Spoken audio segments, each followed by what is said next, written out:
My name is Peyton Hayes. I am 32 years old. 7 years ago, my brother-in-law, Lucas Carter, acted like my ally during my difficult breakup, but secretly shared my personal struggles with the family and our tight lakeside community near Grand Rapids, which cost me a big promotion and left me feeling completely alone. Today, that betrayal is exploding again in the emergency meeting he demanded at the community hall where my sister Leah, our parents, and several neighbors are gathered. I watch him smile as he prepares to strike at my reputation once more. My chest tightens with anger, yet I feel a fierce determination rising. I refuse to be pushed out of my own life by his games.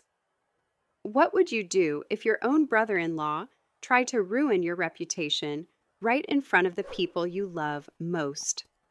Tell me in the comments, because I really need to know I'm not alone in this kind of family mess. The community hall smelled faintly of coffee and old wood polish. This afternoon, it felt like a trap.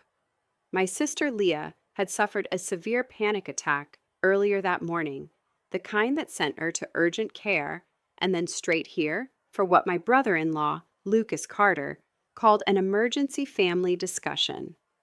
He had insisted everyone come, including neighbors who had known us for years. I arrived, thinking we would talk about how to support her through whatever stress had triggered it. Instead, I found myself sitting across from my brother-in-law, while he leaned forward with that familiar, sharp smile. "Peyton, we all know you have been the one stirring up drama again," he said, his voice carrying across the circle of folding chairs so everyone could hear. "If Leah is stressed to the breaking point, it is because of your constant need to be the center of attention with your little career crises and your refusal to just fit in like the rest of us. Some of us actually put family first." The words landed like ice water. My mother, Margaret, let out a forced, awkward laugh that died quickly, her eyes darting to the floor. My father, Andrew, shifted in his seat and cleared his throat loudly. "Lucas, this is not the time to air every grievance," he said, his tone edged with sudden defensiveness, but he did not shut it down completely. My sister Leah stayed silent, staring at her hands. Neighbor Olivia Scott nodded slowly, as if the accusation made perfect sense. I felt my face burn. My brother-in-law had done this before, but never so openly in front of a group. 7 years earlier, right after my breakup with the man I thought I would marry, my brother-in-law had pulled me aside at a family barbecue and offered to listen. I trusted him. I told him about the anxiety that had crept in during that rough patch, the late nights I spent questioning every choice. He nodded like a concerned brother-in-law. What I did not know was that he had already started whispering to my boss, Brian Keller, and to half the lakeside community that my emotional baggage was making me unreliable at work. By the time the promotion at the customer success firm came up, the decision had already been made against me. I lost the chance to lead the regional team, and the rumors followed me for months, making every meeting feel loaded. I had rebuilt, slowly proving myself one client call at a time, but the scar never fully healed. Now, here we were again. My brother-in-law kept going, his voice smooth and laced with that fake concern that always hid the contempt. "Look, I am only saying what everyone is thinking. Peyton has spent the last few years chasing her own goals while the rest of us pick up the pieces. Leah deserves better than carrying the weight of your drama on top of everything else." My father interrupted again, this time with a sharper edge. "Enough, Lucas. Put the phone down right now. We came here to talk about helping Leah, not to ambush Peyton in front of the whole neighborhood. This is not the time or place for your little investigations." His face was flushed, and for a split second, I felt a flicker of relief that at least one of my parents was pushing back. But the relief died fast when he added under his breath, "We can discuss this as a family later, just the four of us." It was not full support. It was just another way of kicking the can down the road. My mother stayed quiet after her awkward laugh, just offering tight smiles that made it clear she was not going to rock the boat. Olivia Scott leaned toward another neighbor and murmured something I could not quite hear, but the glance she shot me told me everything. The community was listening, and my brother-in-law knew it. I sat there gripping the edge of my chair. My brother-in-law turned to the small group again, his eyes locking on mine. We all remember what happened 7 years ago. The way she pulled away from everyone when things got hard. If we do not address it, Leah is the one who pays the price. The meeting dragged on with my brother-in-law steering every comment back to my supposed selfishness. He mentioned how I had missed a few family lake outings last summer because of work deadlines, framing it as proof that I put my career above everything. My father tried another topic, change asking about my sister's follow-up appointment, but my brother-in-law talked right over him. Andrew, with all due respect, ignoring the root problem, is what got us here. My mother stayed quiet this time, her earlier awkward laugh replaced by silence. Just as I opened my mouth to push back, my brother-in-law pulled out his phone and held it up slightly.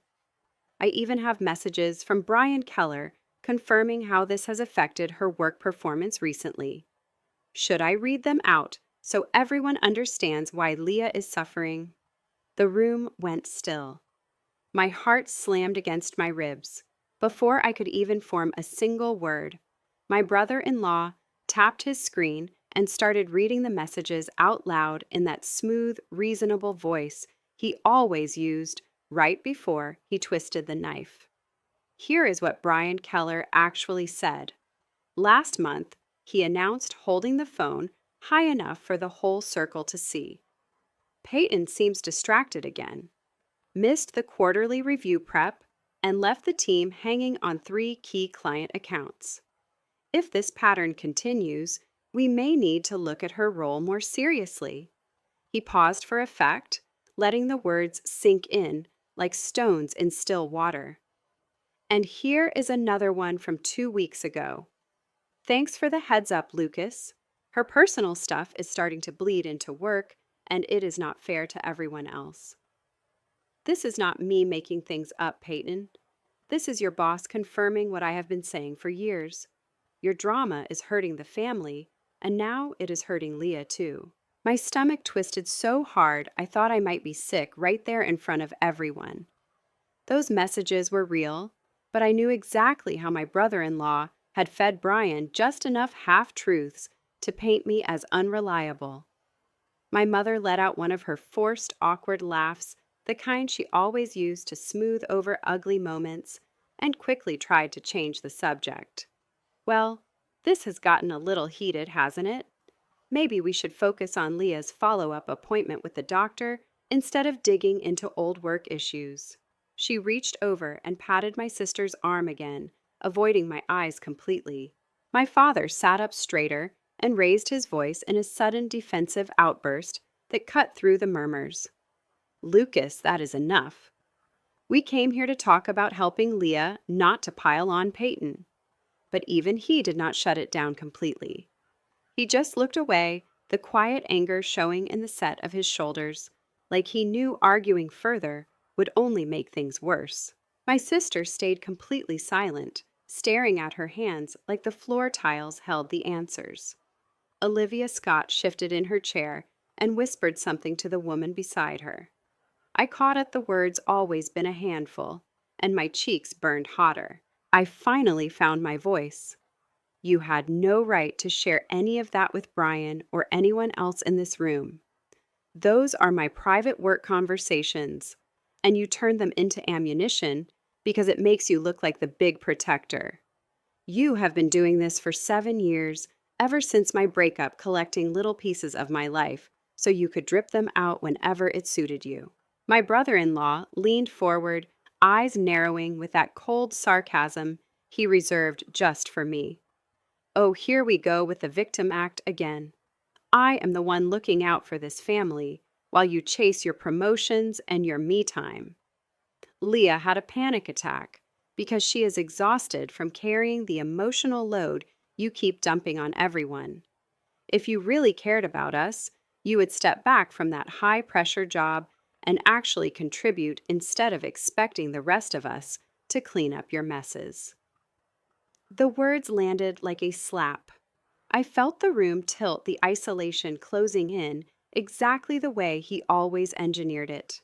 Harper Reed, my closest friend who had become like family since she moved to the lakeside community 3 years ago, was not here, but I could already imagine her reaction when she heard about this.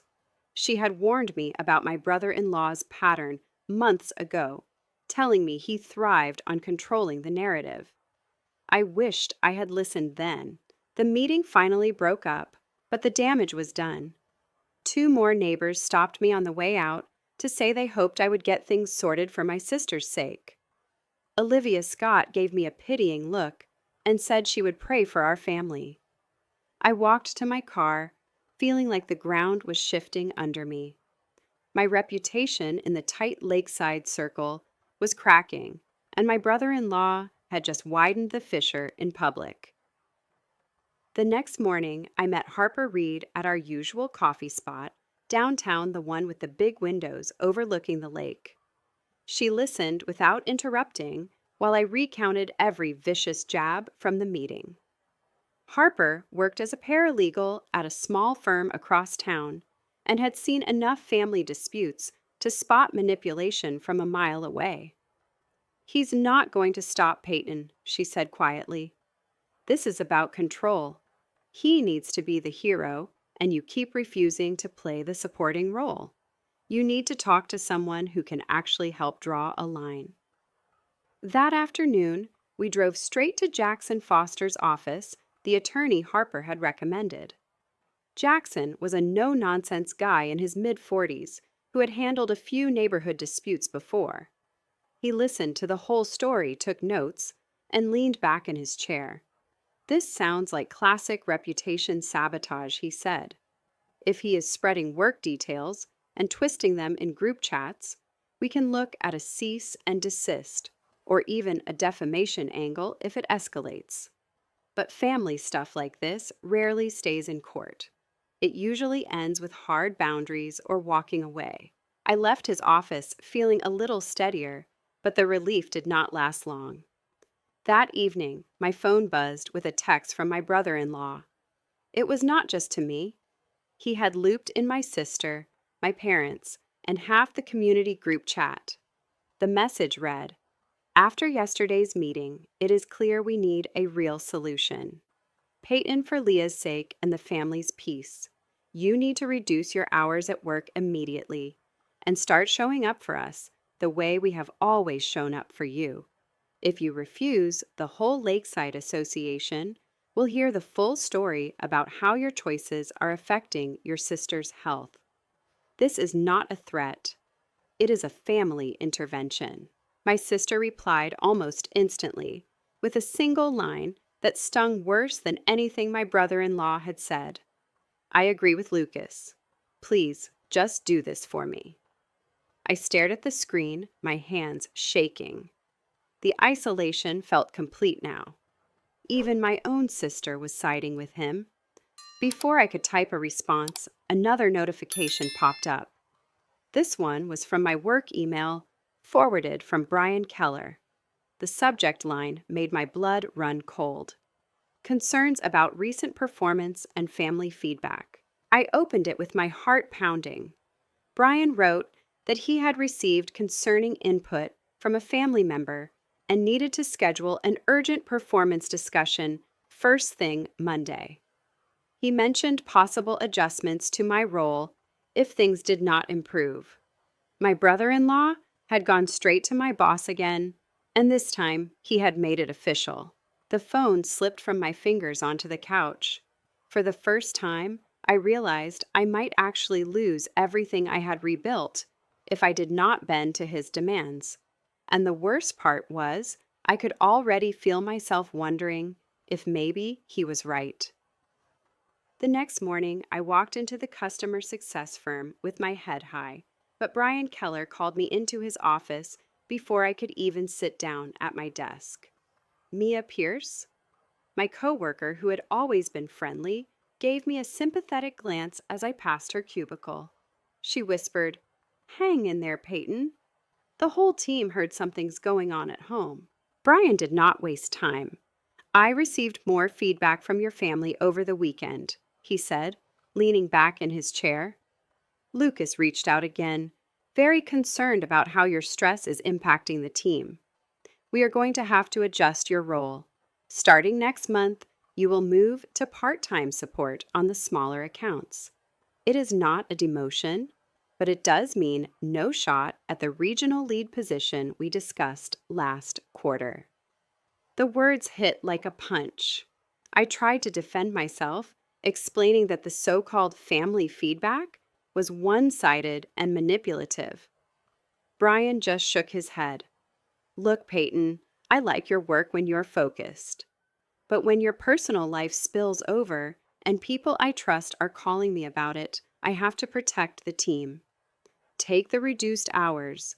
It will give you space to sort things out." I left his office numb. By lunch, the news had spread through the office. Sophia Ellis, another coworker who sat near me and had become a quiet ally over the years, pulled me aside in the break room. "I overheard Brian on the phone with Lucas again this morning," she said quietly. "Your brother-in-law made it sound like you were on the edge of some kind of breakdown. I am so sorry."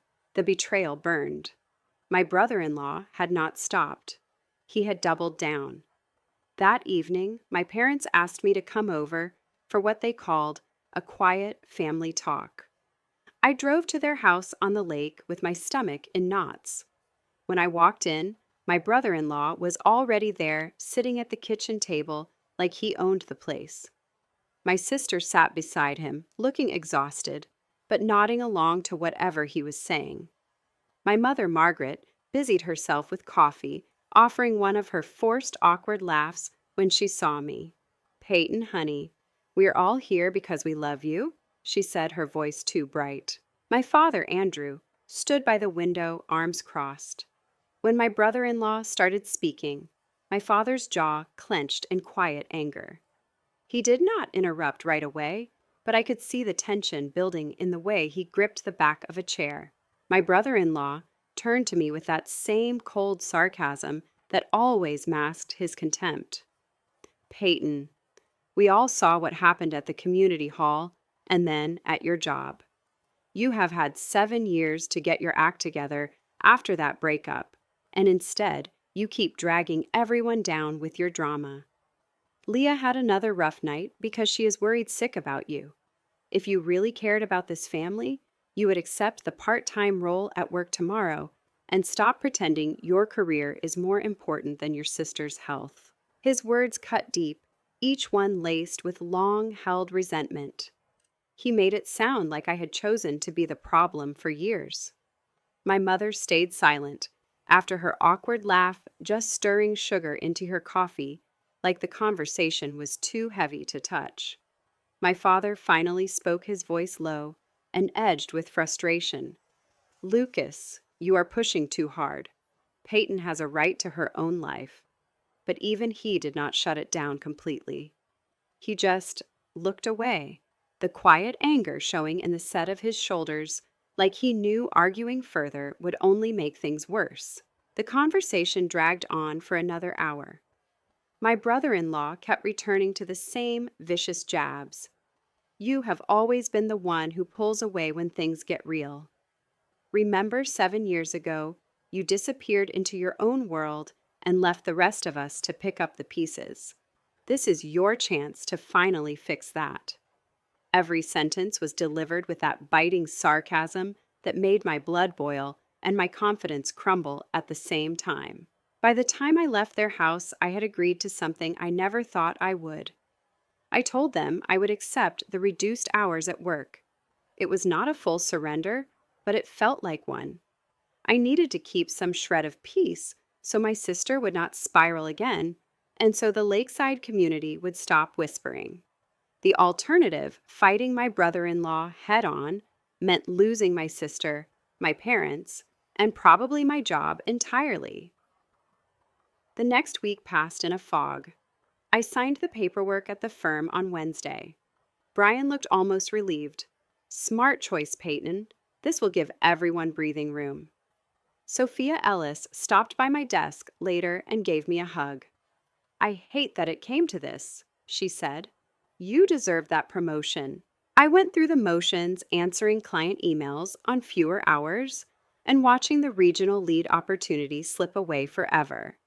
My brother-in-law sent a group text that same afternoon, celebrating the family coming together. My sister replied with a heart emoji. My mother added, "So proud of you for putting us first." My father stayed quiet in the chat, but later that night he called me privately. His voice was tired.